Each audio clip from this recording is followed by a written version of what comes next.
UMKM ini sebagai penyelamat perekonomian nasional, sebagai penyangga ekonomi nasional.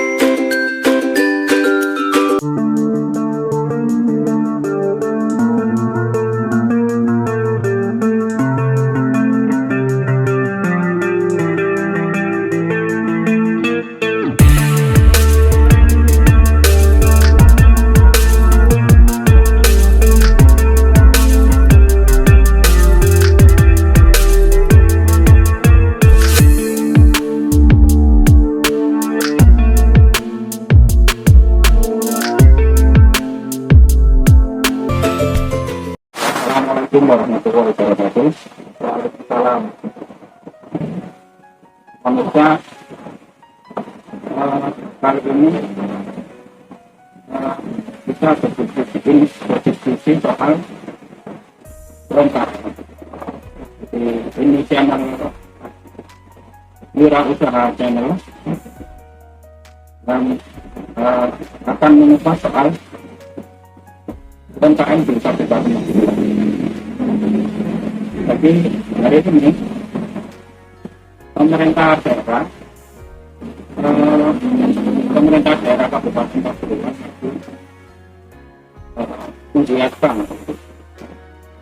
menggiatkan bagaimana UKM itu bisa tumbuh dan lebih banyak, juga lebih berdaya gitu.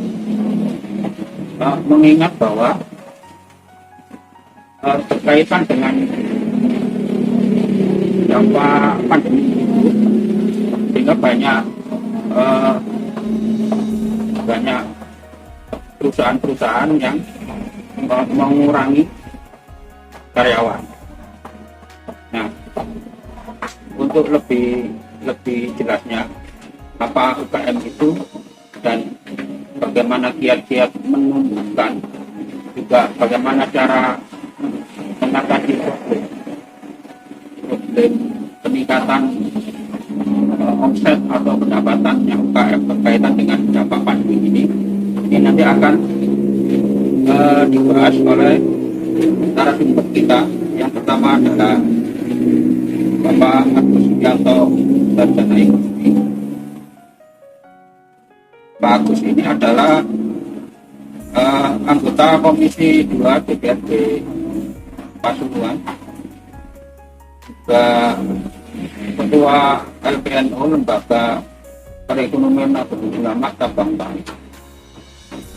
Nah, terus narasumber yang kedua adalah Pak Nurul Huda. Beliau adalah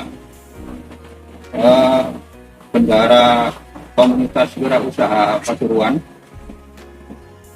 juga sebagai pemilik usaha sabun yang dengan merek Raja Sabun di tempat ini Pandaan. Oke, yang pertama kita akan membahas UKM, apa UKM itu dan kenapa harus UKM. Nanti Pak Agus yang akan menjelaskan panjang lebar.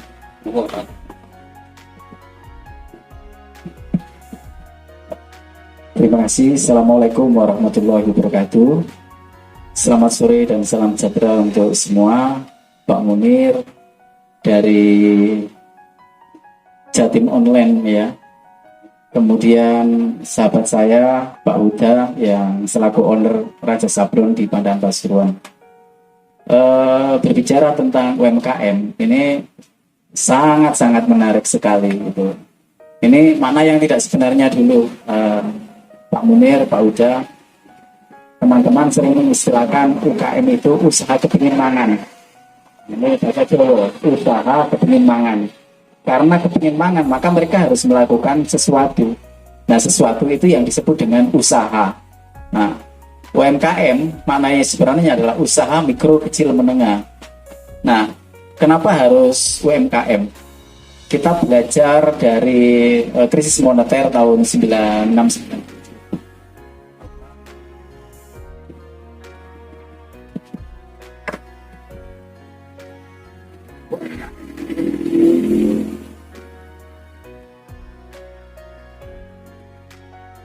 Ya, kenapa kita harus UMKM?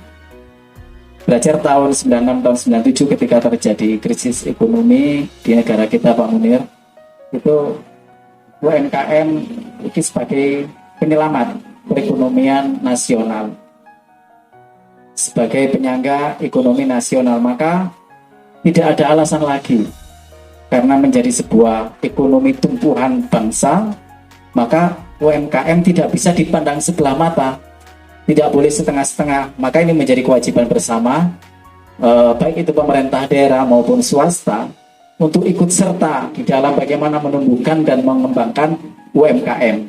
Berbicara Kabupaten Pasuruan, ya berarti UMKM yang ada di Kabupaten Pasuruan. Di Kabupaten Pasuruan memang cukup banyak perusahaan, ya, cukup banyak sekali, karena Pasuruan termasuk sebagai kawasan industri. Akan tetapi yang jadi persoalan, dari sekian ribu mungkin perusahaan yang ada, ini perusahaan belum mampu menampung seluruh usia kerja, usia produktif yang ada di Kabupaten Pasuruan.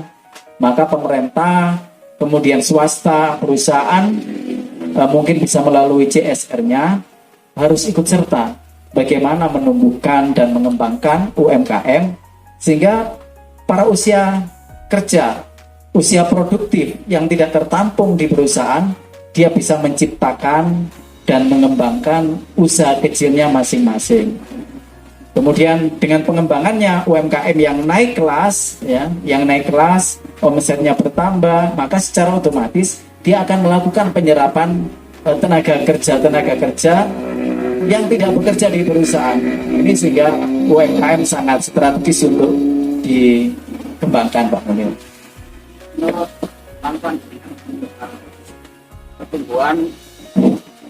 Pertumbuhan UMKM di Kabupaten dari tahun ke tahun itu indeksnya meningkat atau menurun atau gimana? Kalau pertumbuhannya ini yang pasti meningkat. Kami yakin bahwa UMKM itu meningkat. Ya. Di tengah pandemi, UMKM selalu ada cara. Dia selalu punya cara, dan sering kami mengatakan UMKM itu punya juru sakti, sehingga tidak salah ketika pelaku usaha ini dikatakan sebagai perwira. Ya. Kewirausahaan diambil dari kata perwira. Namanya perwira, ya bisa bertempur, kemudian ilmu strategi, ilmu perang dagang, perang marketing, dan lain sebagainya. Ini tentu sudah dikuasai. Kenapa demikian? Ya karena di pelaku UMKM itu, dia sebagai owner, ya, direktur, dia sendiri juga yang memanajeri, dia juga bagaimana untuk mendapatkan permodalan, bagaimana mereka mengembangkan pasar, maka layak jika UMKM ini dikatakan sebagai perwira. Ini luar biasa dan hebatnya dari kewirausahaan atau UMKM itu, Bang Munir. Jadi kami pastikan meningkat. Nah kemudian dengan program-program untuk menaikkan kelas, jadi ada yang sudah usaha tapi tidak layak. Bank masih menganggap belum bankable, belum layak menurut bank. Nah, usahanya sudah layak tetapi jaminan kadang-kadang. Nah, sehingga pemerintah daerah bekerja sama dengan BPN, Badan Pertanahan Nasional, kemudian juga bekerja sama dengan lembaga keuangan, misalkan seperti mungkin BNI, mungkin BPR Jatim, ya. BPR Jatim, yaitu bank yang menangani masalah UMKM berkaitan dengan PTSL. Jadi ada yang mengatakan Prona, sertifikat massal. Nah, UMKM yang sudah mendapatkan PTSL, sertifikat massal, sehingga mereka tidak ada alasan lagi untuk tidak naik kelas, karena mereka sekarang sudah mempunyai sertifikat-sertifikat yang dengan biaya yang sangat murah. Nah ini sehingga PTSL ini perlu manfaatkan betul untuk mengembangkan usaha para pelaku usaha mikro kecil ini, Pak Munir.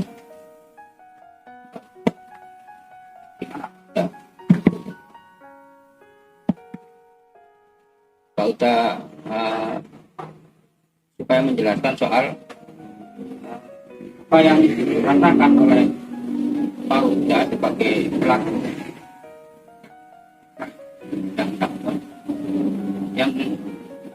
yang sekarang terdampak gimana ya? Ya, terima kasih. Begini, eh, pandemi ini memang berdampak pada seluruh sektor, ya. Bukan hanya sektor usaha, ya, sektor apapun itu terdampak. Jadi dampaknya itu karambol. Ya, jadi terjadi penurunan itu pasti. Teman-teman UKM itu insya Allah ya, punya apa yang dikatakan oleh Pak Agus tadi, 1001 jurus. Jadi mentok di sini pakai jurusan ini, mentok di sini pakai jurusan ini. Kecuali yang betul-betul mentok dan memang mentalnya masih mental, bukan mental baja, mental kayu randu. Nah itu mudah putus asa. Itu ya memang tidak bisa dipungkiri. Jadi sifat manusia itu ada yang tangguh, ada yang lemah. Nah bagaimana mensiasati untuk bisa bertahan ya salah satunya ya efisiensi. Yang biasanya ada lembur, tidak dilemburkan. Jadi dibuat untuk cadangan order besoknya. Ini untuk saya ya seperti itu. Jadi kalau ada, kita berusaha bagaimana dapur ya, dapur kita itu tetap bisa ngebul dulu. Jadi kalau dikatakan omsetnya naik, ya rata-rata relatif ya. Kalau pelaku usaha itu relatif, nggak bisa diukur naik turun itu nggak bisa. Sebab UKM itu saat ini yang penting bisa bertahan dulu. Ada lebihnya alhamdulillah bisa nabung. Kalau tidak paling minimal itu kita bisa mencukupi dapur kita dan teman-teman yang bekerja di tempat kita. Yang menurut sampean itu sebelum pandemi itu rata-rata omset itu berapa, kemudian setelah pandemi ada berapa penurunan Ya. dari sablon? Untuk bisnis percetakan ya, terutama di bidang sablon itu memang sangat luar biasa sekali penurunannya, hampir 50%. 50%. Jadi untuk taruhlah kebutuhan packaging gitu ya. Nah, itu banyak perusahaan yang omsetnya turun itu berdampak pada packaging juga, termasuk plastik, kemasan dan sebagainya, namanya packaging. Itu pasti turun. Nah, ini dampaknya juga ke yang lainnya juga. Jadi kalau pabrik diliburkan, nah itu nanti warung-warung yang biasanya bikin kemasan box atau kertas minyak atau kemasan-kemasan yang lain itu juga ikut turun. Itu dampaknya ke kita juga. Makanya teman-teman itu kadang-kadang kita inovasikan kita supaya membuat produk yang beda meskipun namanya sama. Nah ini salah satu teman inovasi di KWU itu, teman-teman itu kita ajak untuk berinovasi. Ya apa caranya produknya itu bisa survive dan bisa bertahan. Alhamdulillah teman-teman di KWU itu terutama ya, itu cabangnya meningkat terus. Jadi ada beberapa teman itu yang memang moncer, istilahnya itu tiap bulan itu pasti menambah gereng. Dan ada juga yang sampai bingung golek order. Istilahnya itu ya karena bingung, toko sana tutup, toko sana jobnya kurang dan sebagainya. Jadi ya ada yang naik, ada yang turun. Jadi tapi untuk dari saya pribadi turun hampir 30-40% lah. Jadi bagaimana saya itu bisa bertahan itu kita jaga kepercayaan pelanggan, kualitas kerja kita tingkatkan. Jadi yang mengalami penurunan itu di komunitas apa? Komunitas sekolah atau komunitas pabrik atau komunitas yang Dulunya kan sudah ada planning dari bulan sekian dari sekolah misalkan Betul. itu. Ya, itu tadi dampaknya kan dari perusahaan banyak yang libur, sekolah wis tambah libur belas. Dari order dari sekolah itu hampir 80% sudah nggak ada order dari sekolah itu. Kenapa? Siswanya nggak masuk. Ya paling order itu ya kalau kebutuhan yang pasti kayak rapot itu pasti, sampul rapot itu pasti. Kalau buku-buku dan sebagainya sudah digantikan dengan online. Ya, jadi order ke sekolahan itu hampir 80% sudah hilang. Kalender itu masih bisa sebagai identitas kan. Kalender, buku, rapot itu masih untuk dokumentasi. Terutama yang dari sisi sekolah itu yang Ya, sekali. ya dari sekolah itu sangat luar biasa sekali. Jadi banyak teman-teman ya yang kecantol bank itu sampai mesinnya dijual, aset-asetnya dijual itu seperti itu. Dan memang ini dampak ada lagi yang membuat teman-teman itu Limpungan itu lembaga itu punya ini saya Agus percetakan itu ya ini ya kayak SMK gitu ya. SMK itu ada apa ya istilahnya itu kayak siswanya itu dibuatkan workshop sendiri. Jadi ini yang memukul ya memukul omset teman-teman.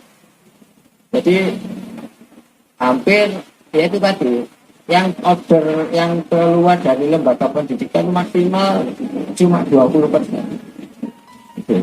Yang padahal yang namanya kalender pendidikan itu kan ya luar biasa sekali. Putaran uangnya itu luar biasa sekali. Mulai kepala topi sampai sepatu itu ada nilainya. Nah, karena sekarang nggak ada sekolah masuk, ya semuanya berdampak. Gitu. Bagus gimana kan? Ada keluar dari sisi sekolah ikut tinggal ke tempat. Terus dari sisi yang lain misalkan karena ada ketika ada terjadi penurunan pengurangan karyawan maka ada penurunan daya beli masyarakat gitu. Ada penurunan daya beli masyarakat juga kalau sablon tadi itu gimana Pak Agus sebagai anggota dewan untuk melihat itu dan kira-kira punya gagasan apa gitu untuk mengurangi beban dari pelaku usaha UMKM tadi. Ya, terima kasih. Yang pertama kita belajar atau mengambil pelajaran dari semua musibah ini. Tetapi saya yakin di balik musibah ini ada hikmah yang semakin menambah ilmu jurus yang tadi disampaikan oleh sahabat saya Pak Uda. Tapi setelah melalui proses ujian ini akan semakin sakti. Ini yang dinamakan dengan ekonomi kreatif. Saya masih ingat dulu ketika awal-awalnya begitu ramainya orang jualan spring bed, tapi dengan kualitas yang pas-pasan, itu ramai sekali karena spring bed ini dijual murah. Nah, si pengrajin spring bed dia sadar dan dia cerdas ya, cerdik sekali ya. Di saat orang-orang itu mungkin sudah waktunya spring bed ini rusak, dia bikin mobil yang kemarin itu dibuat muat spring bed, tapi sekarang ganti ada tulisannya servis spring bed. Jadi ketika mereka keliling di mana dulu yang pangsa pasarnya ramai di daerah-daerah mana, maka servis spring bednya juga ramai. Nah ini berarti kreativitas yang luar biasa. Ini seperti itu. Nah sebagaimana halnya Pak Uda, kepinginnya beliau itu setiap hari itu pilkada, setiap hari pemilu, sehingga apa? Setiap hari orderan banyak. Nah, kan seperti harapannya seperti itu. Tetapi di sela-sela yang seperti itu, saya kira sudah menemukan ritmenya, sudah bisa atur nafas serta pola-pola yang dimainkan. Ini di semua di semua klaster ya. Apakah itu makanan minuman? Kalau dulu jualan itu cukup di tempat ya, ada petugas jaga. Tapi dengan berkembangnya IT, penjualan online ini menjadi cukup luar biasa. Tidak punya toko, tapi pasarnya kemana-mana. Nah, dengan melihat potensi penjualan online, sehingga pemerintah merasa perlu ya meningkatkan kelas para pelaku usaha ini, melek IT, pinter IT, gitu, seperti itu. Sehingga tidak ada alasan lagi, apalagi bikin nasi goreng, masak soto di dapur sudah bisa dipasarkan. Ketika pasar sudah luas, bisa dikembangkan lagi. Nah, pemerintah itu sifatnya itu mengikuti kondisi yang ada di bawah. Ketika pasar yang menjadi persoalan, maka program-program pelatihan pelaku usaha di bidang marketing ini yang digalakkan. Berkaitan dengan penumbuhan kewirausahaan, akan ada pelatihan-pelatihan yang bagaimana untuk menciptakan memotivasi para pelaku usaha itu. Karena sekarang sudah tidak ada alasan lagi. Yang dulu persoalan-persoalan klasik, kenapa sih malas untuk berusaha? Tidak punya modal, Pak. Setelah tidak punya modal ada lagi, tidak punya pasar. Tidak punya pasar, kemudian ada lagi teknologinya yang ngajari nggak ada. Nah sekarang ada pemerintah, pihak swasta, kemudian kita mau belajar apa di YouTube, semuanya tersedia. Permodalan lembaga keuangan sudah siap, dan bahkan ada banyak sekali pinjaman-pinjaman yang tanpa jaminan, rekomendasi instansi terkait, ya. Kemudian ada jam kerja, pinjamannya 50 juta padahal jaminannya cuma pemirsa, kita lanjutkan diskusi. Pertanyaan selanjutnya soal gini, ini karena terdampak pandemi itu, maka kita tahu bahwa beberapa perusahaan ada yang mengurangi karyawan. Nah, sedangkan setiap tahun itu ada penambahan tenaga kerja baru yang ini harus diserap. Sementara perusahaan yang ada itu tidak menampung, justru malah mengurangi. Nah, maka harus ada ide-ide dari pemerintah daerah. Bagaimana kemudian tenaga kerja yang baru itu terus kemudian melakukan aktivitas ekonomi. Salah satunya tadi Pak Agus bilang soal bagaimana CSR itu kemudian bisa benar-benar bermanfaat untuk mendukung gerakan supaya UKM ini bertambah. Gimana itu? Silakan. Terima kasih. Jadi terkadang kita juga prihatin dengan sebuah pemahaman ketika ada orang nganggur, mereka bingung saya harus melakukan apa dan saya harus kemana, itu seperti itu. Tetapi kami yakin ketika ada kemauan, sudah pasti di situ akan ada jalan. Di mana ada kesulitan, pasti di sana akan ada solusi. Pasti ada kemudahan di balik kesulitan-kesulitan itu. Saya selalu sering menyampaikan kepada peserta pelatihan, kalau sekarang saya kasih 2M. Apa itu 2M? Mau dan mampu. Nah, kemauan ini harus ditumbuhkan dulu di setiap jiwa masyarakat Pasuruan, ya. Saya mengatakan silakan Anda jadi pegawai negeri, tapi pegawai negeri yang berwawasan wirausaha. Ada yang jadi guru, tapi guru yang berwawasan wirausaha. Kemudian ada yang jadi, artinya jiwa entrepreneur itu melekat. Ini akan menjadi sesuatu yang luar biasa.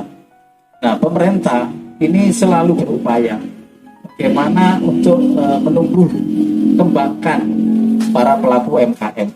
2M tadi, mau dan mampu.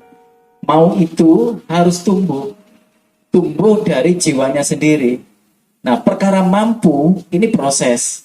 Nah, di proses ini ada pemerintah daerah, kemudian ada pihak-pihak swasta, ada lembaga-lembaga lain. Nah, ketika sudah ada kemauan, contohnya saya kepingin budidaya lele, saya kepingin belajar untuk memijakan lele, kan ada dinas perikanan, bisa datang ke sana.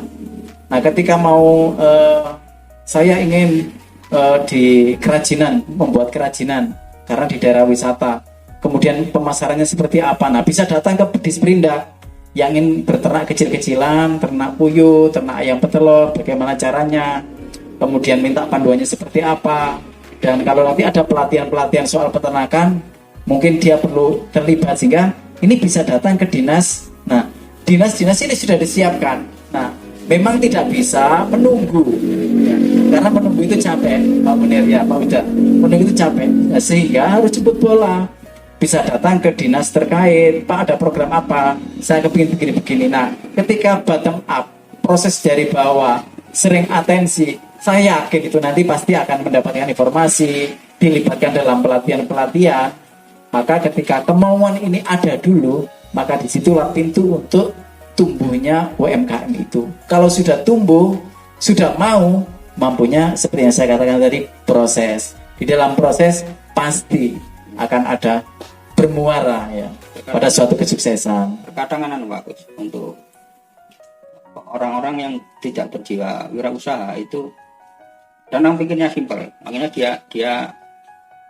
dia menempuh jalur senam pabrik yang gak mungkin wirausaha, misalkan berani gitu. Ada dulu ya, senam pabrik lah dalam. Nah ini kan real itu, ada yang seperti itu banyak kita jumpai seperti ini. Gimana menurut Pak? Ya, pemahaman itu ya, pemahaman pesimis ini harus dilibas, harus dilempit, dibuang jauh-jauh. Ya, jadi sekarang bagaimana pola pikir yang positif, ya, pola pikir yang positif, karena semuanya ada solusinya, Permodalan. Bagaimana dikasih modal ketika usaha saja belum. Nah, makanya usahanya harus digagas dulu, harus dimulai dulu. Nah, kalau sudah dimulai, persoalan kualitas belum bagus, teknologinya belum bagus, maka bisa ikut pada pelatihan-pelatihan yang ada. Kenapa balai-balai pelatihan juga banyak, kemudian pelatihan-pelatihan yang diselenggarakan oleh dinas-dinas terkait juga banyak. Nah, ketika sudah mengikuti pelatihan-pelatihan, kemudian usahanya sudah ada untuk pengembangannya. Nah, disinilah ya stimulannya, suntikannya, ya, stimulan, vitaminnya, maka bisa melalui fasilitasi kredit-kredit bank yang direkomendasi oleh dinas. Bagaimana dinas, pemerintah mau merekomendasikan ketika usahanya saja belum ada, Pak Munir. Nah, pemerintah siap dituntun bagaimana untuk mengawali sebuah usaha. Ketika usaha sudah mulai jalan, baru permodalannya didukung. Kalau sudah permodalannya bagus, ya kualitas sudah bagus, harus dikembangkan pasarnya dan bahkan sampai fasilitasi perizinan. Contohnya untuk hak paten, biar nanti ini tidak sengketa di merek ya. Pemerintah juga banyak memfasilitasi gratis urusan merek-merek paten ya.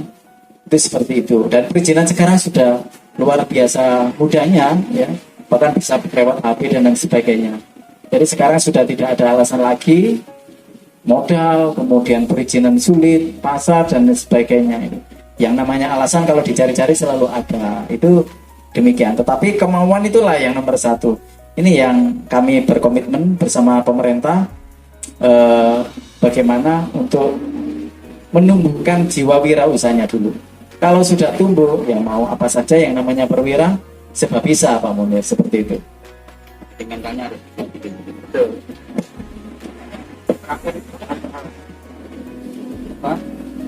Harapannya bagi pelaku usaha kecil ya, usaha kecil di mana terkait yang seperti ini, harapannya kepada pemerintah apa, Pak? Ya, terima kasih. Harapan kami selaku pelaku ya memang ini akses informasi. Nah, ini kadang-kadang teman-teman itu mengeluhkan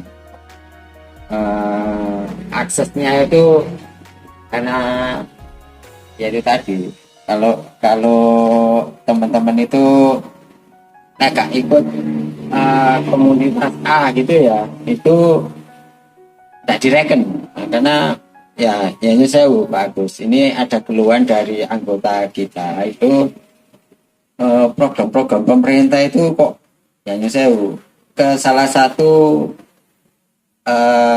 komunitas ini.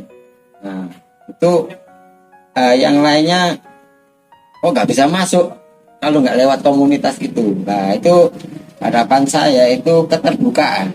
Jadi ya ini saya itu kan itu kayaknya anak emasnya juga, anak emasnya Pemda gitu loh. Jadi pelaku-pelaku yang lain itu terjadi kecemburuan. Jadi itu yang pertama. Yang kedua yaitu tadi bankable. Ya memang aturan bank itu ya memang harus ada agunan. Tapi ya alhamdulillah sebenarnya sudah ada tawaran-tawaran dari perbankan itu yang kredit tanpa agunan. Itu tapi teman-teman belum maksimal memanfaatkannya. Ya memang nilainya kecil. Itu mungkin yang menyebabkan teman-teman itu aras-arasan untuk mengambil fasilitas itu. Yang ketiga mungkin yaitu tadi mungkin akses ke CSR dan sebagainya itu mungkin bisa diinformasikan ke secara terbuka. Selama ini kan memang CSR itu sebenarnya besar, tapi sing menikmati itu siapa itu nggak tahu. Jadi kita mau salah satu contoh kemarin itu kereta api itu menghibahkan gerobak itu insya Allah kalau nggak salah 20, tapi kemana itu nggak tahu gitu loh. Jadi informasi ini tuh ono gitu Pak. Jadi harapan saya itu nanti ayolah kita itu memberikan informasi itu yang enak untuk teman-teman ini. Sebab kalau tidak sinergi ya, kebetulan di komunitas wirausaha itu ada satu kata yang namanya sinergi. Nah, sinerginya itu kalau tidak seirama itu memang nggak enak Pak. Jadi tidak nemu solusi kalau tidak ada sinergi itu. Jadi mengapa ya untuk closing kita di UKM kita tidak usah itu ada silaturahmi, sinergi, solving dan apa saja itu juga. Jadi kita itu setiap bulan kita adakan silaturahmi, ketemuan di mana. Kita nanti ngobrol di sana, berdiskusi gitu ya. Jadi informasinya itu nanti disampaikan di situ. Nah, makanya kenapa kok kita Indonesia Pak Agus kita harapkan bisa hadir untuk menjabatati informasi ini, Pak. Jadi mohon maaf kalau kita mengganggu jadwalnya Pak Agus mendadak ya, gimana? Ya itu mungkin Pak Agus. Terima kasih. Closing statement soal supaya UKM ini tumbuh berdaya gitu. Ya, terima kasih merespon keluhan dari stakeholder pelaku usaha, salah satu pelaku usaha yang di Kabupaten Pasuruan berkenaan dengan informasi program-program pemerintah kepada masyarakat atau para pelaku. Saya terima kasih sekali sudah kasih masukan sehingga perlu nanti kami teruskan pada institusi terkait berkenaan dengan bagaimana informasi ini bisa mudah diakses atau dengan mudah bisa sampai kepada para pelaku usaha dengan rata gitu Mas, seperti itu.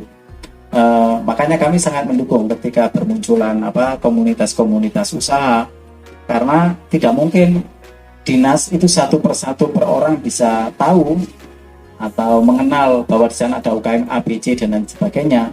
Akan tetapi dengan adanya organisasi-organisasi ini akan lebih memudahkan ya komunikasi dan koordinasi antara dinas dengan stakeholder yang ada di bawah. Maka tidak cukup dengan sistem top down, informasi disebar ke bawah, tetapi perlu juga atensi jemput bola dari para pelaku UMKM. Saya kira dinas sangat terbuka dan akan sangat dengan senang hati ketika ada warganya yang datang ke dinas untuk menyampaikan sesuatu, informasi, masukan dan lain sebagainya. Ini menjadi sesuatu yang luar biasa, sehingga kami menyarankan kepada seluruh pelaku UMKM jangan menunggu, ya, menunggu. Kalau datang ya nanti, kalau tidak datang ya ini yang eman-eman, sehingga harus jemput bola, proaktif. Ini akan lebih bagus, ya, komunikasi antara stakeholder dengan leading sektor. Saya kira demikian. Nah, kita kali ini baik dengan UKM. Saya Muka Pemulung dari Channel Wirausaha ini di pelataran Arjuna, Desa Watu Agung, Sukorejo, Pasuruan. Brigjen Pasuruan. Demikian atas perhatiannya disampaikan. Terima kasih. Wassalamualaikum warahmatullahi wabarakatuh.